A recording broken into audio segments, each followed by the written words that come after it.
આંખની ગંભીર બીમારી ગ્લુકોમા એટલે કે જામર, જેના લક્ષણો વિશે અને જેના વિશે લોકોને જાગૃત કરી શકાય તે માટે વિશેષ કાર્યક્રમનું આયોજન ગોત્રી હોસ્પિટલ ખાતે કરવામાં આવ્યું હતું. ગોત્રી હોસ્પિટલ ખાતે વર્લ્ડ ગ્લુકોમા ડેની ઉજવણી નિમિત્તે જનજાગૃતિ માટેનો કાર્યક્રમ યોજાયો.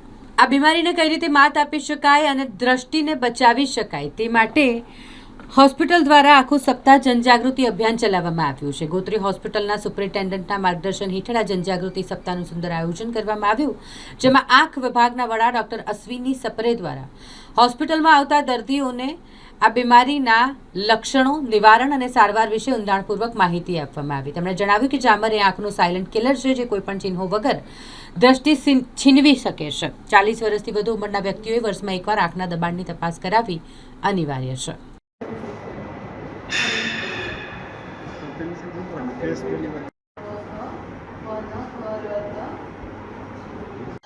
અત્યારે 8 માર્ચથી 14 માર્ચ સુધી વિશ્વ ઝામર સપ્તાહ તરીકે ઉજવવામાં આવે છે, જેમાં Gotri medical college and hospital આંખ વિભાગે ભાગ લીધેલ છે. શું કરવામાં આવે છે? આમ કેવી રીતના? Actually glaucoma is known as the silent thief of sight. Glaucoma is equal to ઝામર. ઝામર એ એક આંખનો એવો રોગ છે જે કોઈ પણ સાઇન સિમ્ટમ્સ વગર તમારી દ્રષ્ટિને છીનવી લે છે અને ઘણી બધી વખતે પેશન્ટને એની જાણ જ નથી હોતી. It happens due to increase in the pressure over the optic nerve leading to irreversible damage to the optic nerve fibres. એટલે કે આપણી આંખની જે નસ છે એ દબાણના લીધે કમ્પ્લીટલી ડેમેજ થઈ જાય છે અને એ જે લોસ છે એ આપણે રિકવર નથી કરી શકતા. 40 વર્ષની ઉપરના પેશન્ટ્સને આ રોગ જોવામાં આવે છે અને 70 to 80% of this disease remains undiagnosed because it is symptomless most of the times. So આને વહેલા તબક્કે આપણે નિદાન કરીએ તો આપણે દ્રષ્ટિ બચાવી શકીએ છીએ. લક્ષણો કેવા હોય છે? જો એક્યુટ સ્ટેજ હોય તો એમાં પેશન્ટને આંખ લાલ થઈ જાય, પાણી આવે, દુખાવો થાય, એવું બધું થતું હોય છે. એને એક્યુટ એંગલ ક્લોઝર ગ્લોકોમા કહેવામાં આવે છે. પણ એક મીઠો ઝામર હોય છે જેમાં લગભગ પેશન્ટને પુષ્કળ જ નુકસાન થઈ જાય ત્યાં સુધી કંઈ જ ખબર નથી પડતી. નોર્મલ જ હોય છે પેશન્ટ, પણ એનું પ્રેશર હોય જે આંખનું, જેમ આપણું બોડીનું બીપી હોય એવી રીતે આંખનું પ્રેશર હોય, એ પ્રેશર યુઝ્યુઅલી 21 સુધી નોર્મલ ગણવામાં આવે છે. કેવી રીતના આજે અવેરનેસ કાર્યક્રમ રાખ્યા છે? કેવી રીતના? એટલે આ આખો સપ્તાહ છે જેમાં 12th માર્ચ એ વર્લ્ડ ગ્લોકોમા ડે તરીકે ઉજવાય છે. તો આ આખા સપ્તાહ દરમિયાન like 8 to 14th of March અમારા ડિપાર્ટમેન્ટે ઘણા બધા પ્રોગ્રામ્સ કરેલ છે.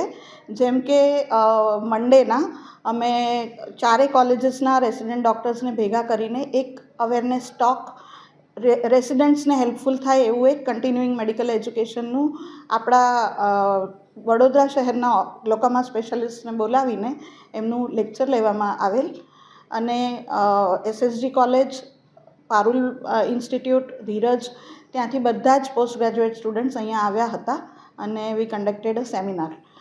પછી અમે નર્સિંગ, અમારા હોસ્પિટલના નર્સિંગ સ્ટાફ માટે ગ્લોકોમાનું સ્ક્રીનિંગ કરીએ છીએ.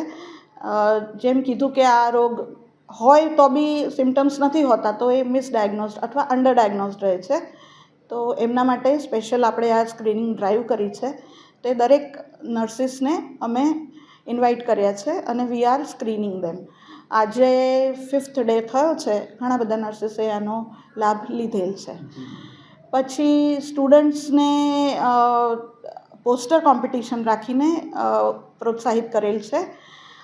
આવી બધી જ જગ્યાએ ગતિવિધિઓ થતી હોય છે. એમ SSG હોસ્પિટલ દ્વારા પણ 4 કોલેજીસને ઇન્વાઇટ કરીને એમના માટે કોમ્પિટિશન રાખેલ, જેમાં અમારા છોકરાઓ બી પોસ્ટર પ્રેઝન્ટ કરીને ફર્સ્ટ પ્રાઇઝ જીતેલ છે. પછી અમે રંગોલી કોમ્પિટિશન રાખેલ છે અને સોશિયલ મીડિયા અવેરનેસ માટે અમે અમારા પોસ્ટ ગ્રેજ્યુએટ્સે રીલ્સ બનાવેલ છે. તો રીલ્સ અમે આખું department every day from 8 to 14th અમારા સ્ટેટસ પર મૂકીને એને ડિસ્પ્લે કરીએ છીએ. હું doctor Ashwini Sapre, professor in head department of ophthalmology, GMRS Gotri. આ બધા જ કાર્યમાં અમારા રેસિડેન્ટ્સ, અમારા ઇન્ટર્ન્સ, અમારા UG સ્ટુડન્ટ્સ તથા ફેકલ્ટી અને નર્સિંગ સ્ટાફનો બહુ જ સારું ફેસિલિટેશન અને સહભાગ છે. એમના